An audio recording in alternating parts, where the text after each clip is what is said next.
कविता अपने माता पिता की बहुत लाडली थी। 3 बड़े भाइयों की बहन थी। कोई भी चीज मांगने पर उसी वक्त सामने हाजिर हो जाती। पूरे घर में रौब था उसका। पूरे परिवार और नौकरों पर राजकुमारी की तरह हुक्म चलाती थी कविता। स्कूल में भी पूरा रौब था उसका। बड़े घर की लाडली जो थी वह। ऐसे ही उसने कॉलेज में दाखिला लिया। उसके ठाठ बाट, बड़ी गाड़ी में आना जाना, हर दिन नया फैशन देखकर हर कोई उससे दोस्ती करना चाहता था। थोड़े ही दिनों में उसके बहुत से दोस्त बन गए। पूरे कॉलेज में उसकी अपनी ही एक पहचान थी। इन दिनों उसके घर एक रिश्ता आया। खानदानी लोग थे और पापा की पुरानी जान पहचान थी उनके साथ। कविता के साथ कोई जबरदस्ती नहीं थी, पर कविता ने फिर भी हाँ कर दी, क्योंकि वह अपने परिवार से बहुत प्यार करती थी। वह जानती थी कि वह लोग उसका अच्छा ही सोचेंगे। लड़के का नाम राज था। राज काफी पढ़ा लिखा और समझदार लड़का था। ससुराल वाले भी बहुत अच्छे थे। ससुराल में कविता की जगह वैसी ही थी जैसी कि मायके में। कोई भी कार्य कविता की सलाह के बिना नहीं होता था। सबकी लाडली बहू बन गई थी वह। फिर उसके घर एक बेटे का जन्म हुआ। राहुल कविता को जान से प्यारा था। पोता पाकर ससुराल वाले तो फूले नहीं समाते थे। कविता कभी कभी सोचती कि उसकी किस्मत कितनी अच्छी है। उसका हर अपना उसे कितना प्यार करता है। चाहे जीवन में कैसा भी समय आए, मेरे अपने हमेशा मेरे साथ हैं। मैं कभी अकेली नहीं हो सकती। कितनी खुशकिस्मत हूँ मैं। पर शायद कविता की खुशियों को उसकी अपनी ही नजर लग गई थी। एक दिन वह मायके जाने की जिद कर बैठी। राज को बहुत काम था, लेकिन वह फिर भी उसे ले गया। रास्ते में उनकी गाड़ी अन्य गाड़ी से टकरा गई। कविता, राज और राहुल बहुत बुरी तरह से जख्मी हो गए। काफी दिनों के इलाज के बाद राज और राहुल तो ठीक हो गए, लेकिन कविता पूरी तरह ठीक ना हो सकी। सर पर चोट लगने के कारण वह अपनी आंखों की रोशनी खो बैठी। अब कविता की किस्मत जैसे उल्टे पांव चलने लगी। मायके वाले कुछ दिनों तक उसे मिलने आते रहे, फिर कभी कभार फोन ही करके पूछ लेते कि अब कैसी हो। धीरे धीरे ये सिलसिला भी कम हो गया। ससुराल वालों की सहानुभूति भी कम होने लगी। घर में किसी को पास बैठने के लिए कहती तो जवाब मिलता बहुत काम है, अब तुम भी हाथ नहीं बंटा सकती। राज भी चिड़चिड़ा हो गया था। बस राहुल ही था उसके साथ, जिसके साथ हंसते खेलते उसका वक्त गुजरता।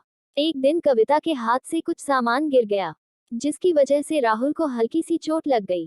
कविता के सास ससुर ने राहुल को उससे अलग कर दिया कि कहीं उसके ना देखने की वजह से बच्चे का कोई नुकसान ना हो जाए। कविता अंदर से टूट चुकी थी। एक दिन उसने सबके सामने मायके जाने की इच्छा रखी, तो राज उसे तुरंत मायके छोड़ आया, जैसे कि वह भी यही चाहता था। लेकिन राहुल को उसके साथ नहीं भेजा गया।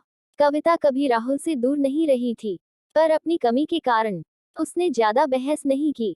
कविता को लगा कि वह 3-4 दिन वहां रहेगी तो थोड़ा हवा पानी बदल जाएगा, क्योंकि वह कितने दिनों से कहीं भी बाहर नहीं गई थी।